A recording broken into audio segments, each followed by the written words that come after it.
Hello everyone, this is Erestor from the channel Blood Angel Erestor. This is the first video from this channel where I intend to talk about Blood Angels, battle report, list building and everything Warhammer related that I deem interesting and that I currently play with.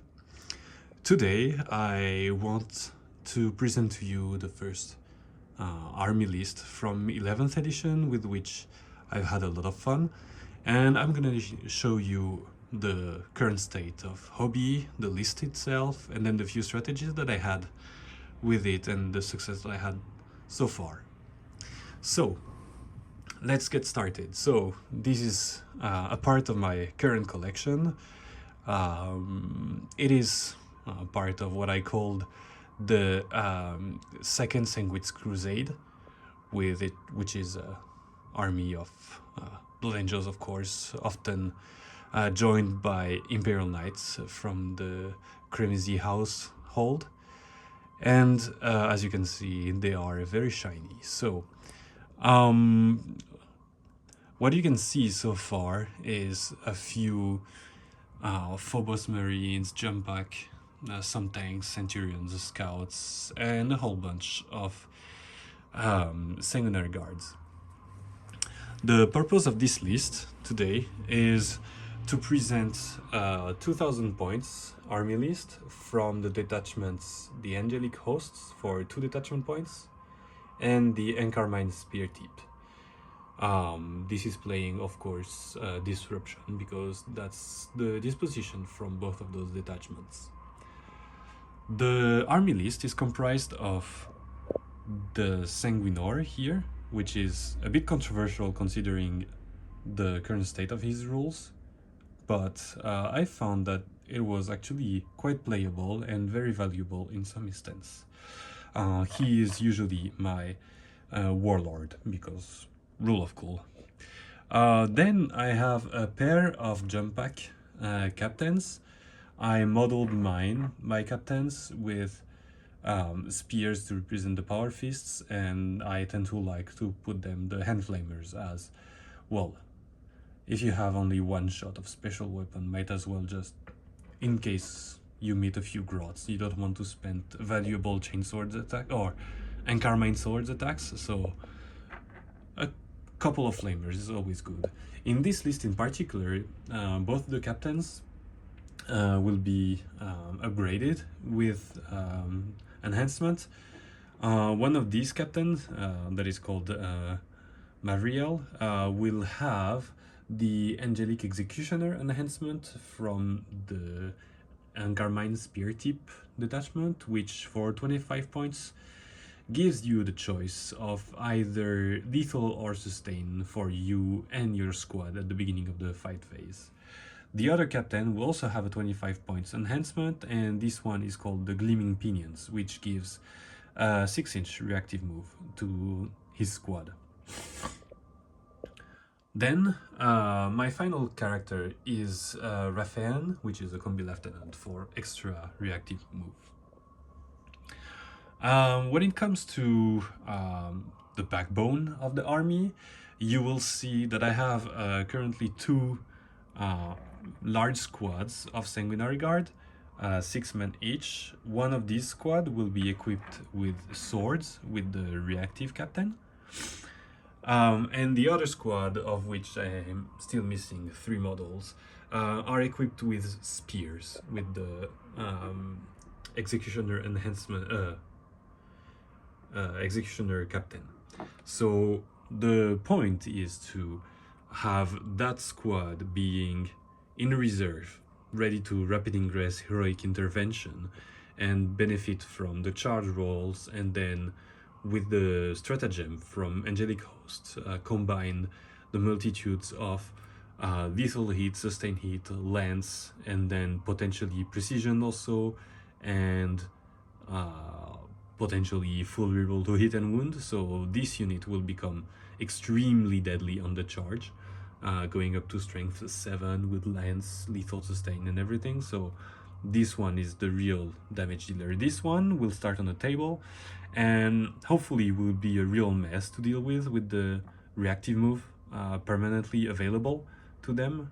And the reason why they are with swords instead of spears, where spears are usually regarded as being the best choice when you don't have the extra strength from Liberator, is that I often meet in my playgroup with Space Marines, and I found that the AP3 in current meta is actually quite helpful to bring down Marines without giving them the 5-up saves that they usually rely on, and even it disincentivized the Armor of Contempt style from either like the Emperor Children that I'm meeting or other Space Marines. So I really like having still a couple of swords in the list. That's very helpful to me. Now, next, the rest of the army is filled to get a few rolls going. So we have a bunch of action doers, let's call them like that. So you'll have 2 squads of 5 JPIs, a squad of 5 incursors, so scouting with the little mines and giving the +1 to hit to my shooting pieces. Of course, a squad of scouts for infiltration or scouting. I've realized that infiltration currently is not so helpful, and scouting is actually the better option of the two, especially since I have already a pretty great infiltrator with my combi lieutenant. So usually they start screening or scouting a bit forward, and then most of the game they stand on the backside to hold my home objective or screen the deep strikes. Then going for the shooting support, I have a pair of Gladiator Lancers that you can see here. And these ones are clearly my dedicated anti-tank. And I found that they are actually pretty good at just sitting on my home objective and my extension objective. I haven't had the chance to get a lot of repetitions with this list, but so far they have been very, very helpful, preventing Emperor Children rhinos to just roam freely and shoot and deliver everything, or shooting a few Repulsor Executioner from Black Templars to really keep them on their toes and not advance freely onto a full melee Blood Angels. And then, contrary as modeled, I guess that's the boon of the new edition, I have 2 packs of 3 Bolter Inceptors.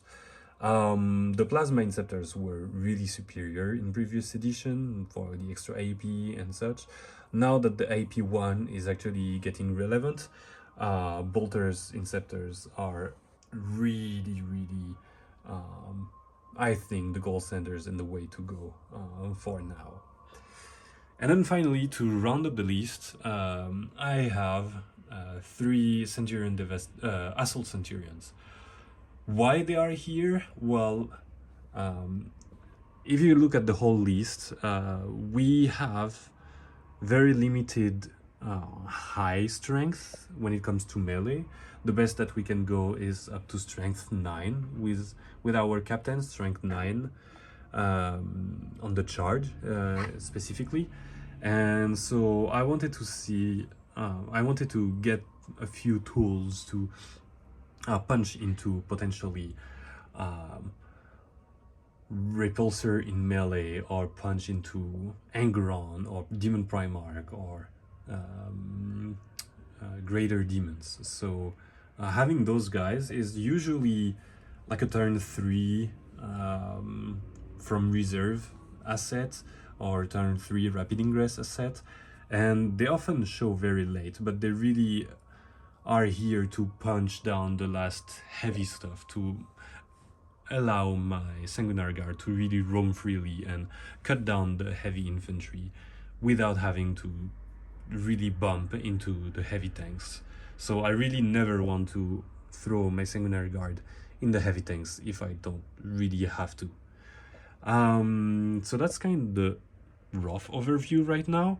Now, when it comes to the strategy with this list, of course, because we are playing the angelic hosts, we have access to a P-Downy of 2 squads per turn. And as it stands currently, the next paragraph forces us to go back down on the next turn. So what we interpret it currently is that it is derogatory to the current rule from the main rules, where it says that you cannot do an ingress move on turn 1, unless stated otherwise. But we interpret the have to come back the next movement phase as state otherwise. So currently we understand that we can up P-Downy even going second, which is usually what I felt the better position with this army. Going second is actually really, really helpful. Having an earlier, a better tempo for the rapid ingress, having that up P-Downy arriving bottom of 1, top of 1 instead of bottom of 1, so that's actually very helpful. This gives us a great mobility. Most of the time we use it on the Inceptors, which really take advantage of this up P-Downy going back within 6 inches, outside of 6 inches, shooting at some chaff infantry, shooting at 5-man marines, stuff like that.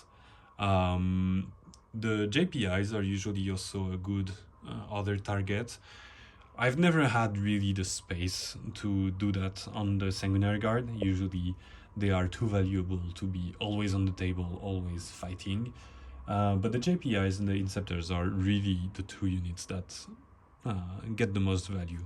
The Sanguinor doesn't get much value from this rule, because you would pick it up at the end of the opponent phase and then put it back down during your movement phase. So you have really no window for it to do its miraculous savior. So you have to play it kind of normally, and then in the following turn, after coming from your special rule, miraculous savior, you will have some use from the up P-Downy, probably with it to do some actions or such, but not directly. He will not benefit from it. As I was stating before, the Gleaming Pinions are currently 25 points to give a reactive move of flat 6, which is very helpful. And this is in combination with the Encarmine Speartip 1 detachment that gives fallback, shoot and charge to your Sanguinary Guard. And what is really obnoxious, I found, is that for 1 CP, you also have the Inexorable Valor detachment, which for the second squad of Sanguinary Guard that doesn't have the native enhancement for the reactive move, you have a reactive move of D3 plus 3, which is at least 4, usually 5, so it is very equivalent to the enhancement. So both of my Sanguinary Guards are extremely slippery and basically never engage unless I want it so.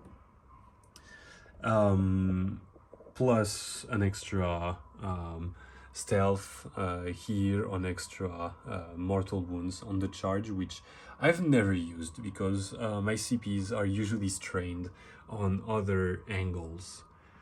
Mainly, and what I want to explain in this video as part of the tactics, are the main use of this army being disruption and being kind of a passive army, is that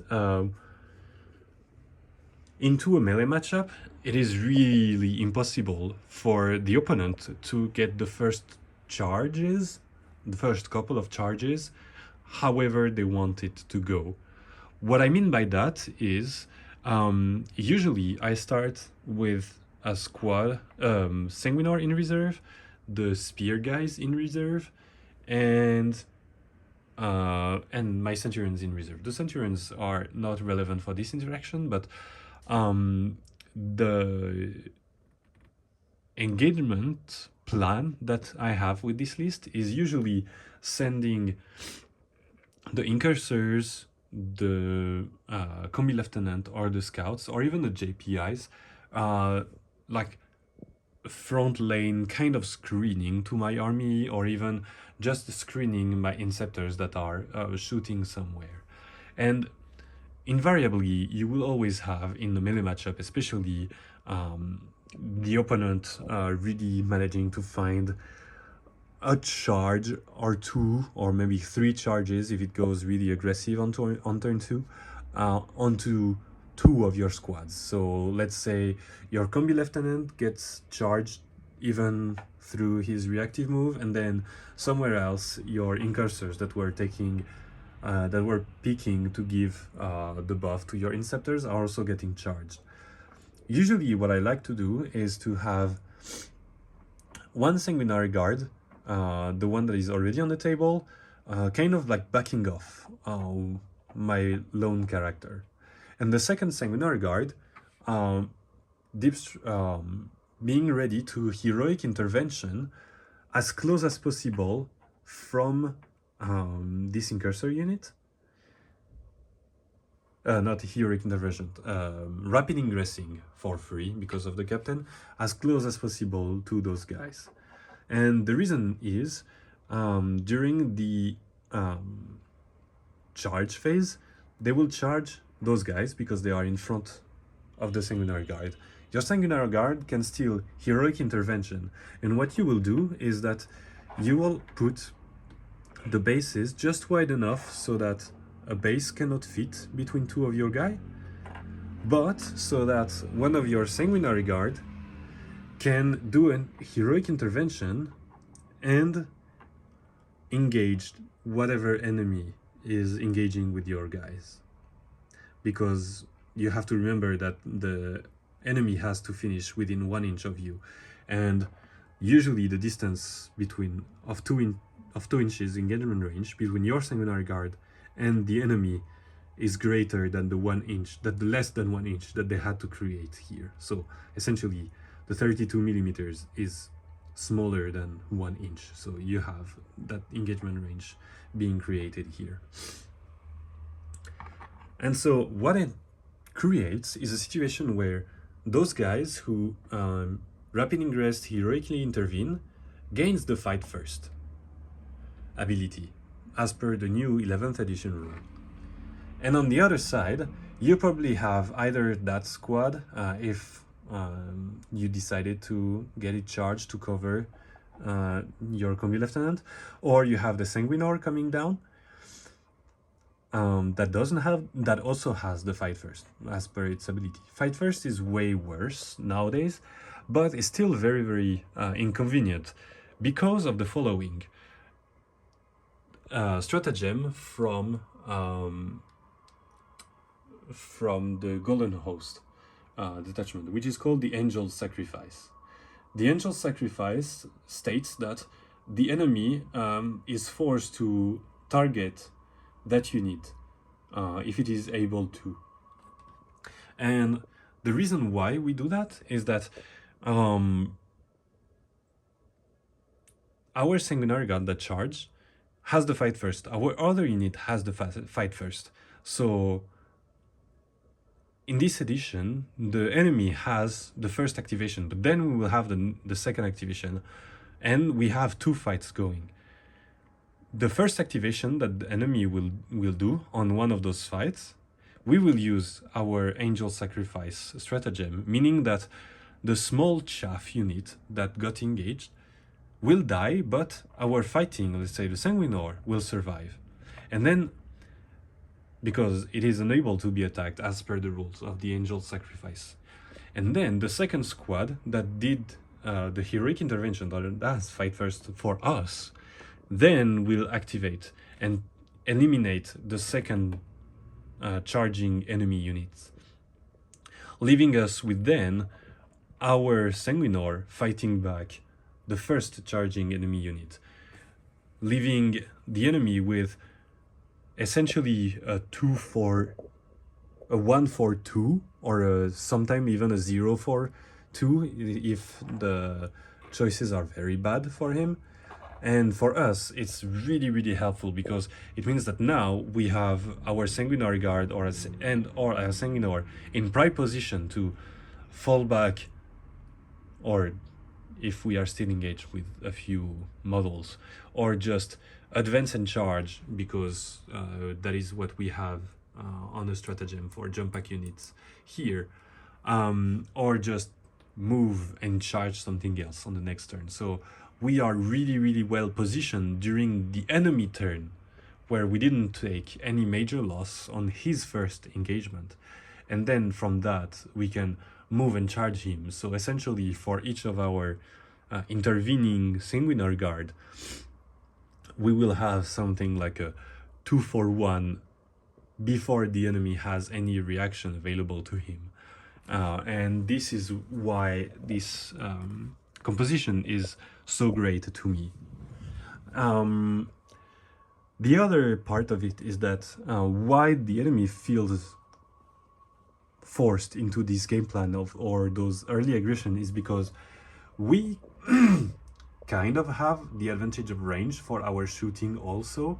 What I mean by that is, of course, the Lancers shooting at tanks, they have 72 inches.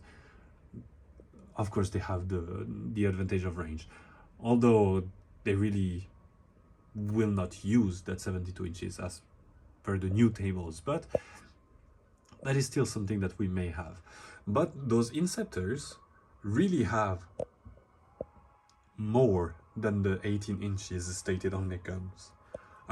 With the uppy downy that we have, especially if we are the second player, turn 2, they can really, during our first turn if we are second player, or during our second turn when we are first player, they can really hit anywhere on the table with the uppy downy, and so they will pick apart the small enemy squads really, really efficiently. And so from this position, we have a great advantage to force the enemy to engage, to not be stung from every angle by our little bees that you can see here. And by doing so, he will be forced into meeting our biggest wasps with our Sanguinary Guard and Sanguinor. So yeah, that is usually the main game plan that we have, is to win the first engagement and have our damage dealer being set up to do all of the damage on the return, the next activation. And the rest of the army is really to take advantage of the uppy downy, do a few damage and a few actions, because we know that the disruption disposition is really meant to mimic or to steal the opponent's primary scoring, essentially. So we are very generalist. We have a few heavy units that are very good into Purge the Foe. We have a lot of action doers here that are really good for doing the action for priority assets or for reconnaissance. And we have some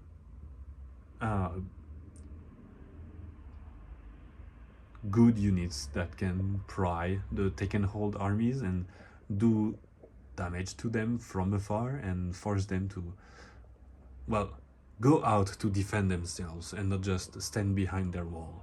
So yeah, this is usually the game plan and why I found this army so pleasing right now. If you have any question, please leave them in comments down below, and I will do my best to answer them all, and probably will come back with a few battle reports this weekend and tell you what I found for my fourth game with this army. And yeah, so thank you for watching and see you guys next time. Bye.